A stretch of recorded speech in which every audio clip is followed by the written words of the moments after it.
एक महत्त्वाची बातमी समोर येते। रामेश्वर नाईक यांच्यावरती पुन्हा मोठी जबाबदारी देण्यात येते। मुख्यमंत्री वैद्यकीय सहायता निधी प्रमुखपदी त्यांची नियुक्ती करण्यात येते। याचबरोबर धर्मदाय रुग्णालय विशेष वैद्यकीय मदत कक्ष प्रमुख म्हणून सुद्धा जबाबदारी दिली जाते। या क्षणाची आपण मोठी बातमी पाहतोय। रामेश्वर नाईक यांच्यावरती पुन्हा एकदा मोठी जबाबदारी देण्यात आली आहे।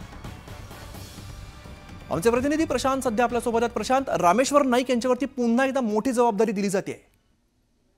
अमित, आपल्याला माहिती आहे की महाराष्ट्रामधला सगळ्यात महत्त्वाचा कक्ष जर कोणता असेल तर रुग्ण सेवा कक्ष, जो मुख्यमंत्री देवेंद्र फडणवीस यांच्या पहिल्या कारकिर्दीमध्ये त्याने अधिक ग्रीप घेतली होती। आणखीन खऱ्या अर्थानं महाराष्ट्रामध्ये आरोग्याचा यज्ञ तयार केला गेला होता। गिरीश महाजन यांच्या साथीनं रामेश्वर नाईक यांनी उभा केलेला हा सगळ्यात मोठा यज्ञ हा रुग्णांच्या भलं करण्यासाठी आहे। आणखीन सरकारच्या सगळ्या योजना ज्या आहे मुख्यमंत्री सहायता निधीच्या माध्यमातून, मुख्यमंत्री आरोग्य विभागाच्या माध्यमातून या प्रत्येक सर्वसामान्यावर, गरजूवर, रुग्णावर उपचार व्हावे यासाठी हा कक्ष अत्यंत महत्त्वाचा मानला जातो।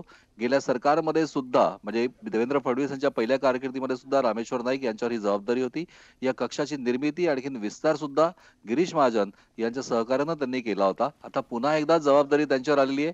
म्हणजे रामेश्वर नाईक पुन्हा आले असंही आपल्याला म्हणणं अधिक संयुक्तिक ठरेल, पण प्रत्येक सर्वसामान्य गरजू रुग्णांसाठी मोठी जबाबदारी म्हणावी लागेल। धन्यवाद प्रशांत या सगळ्या सविस्तर माहितीसाठी।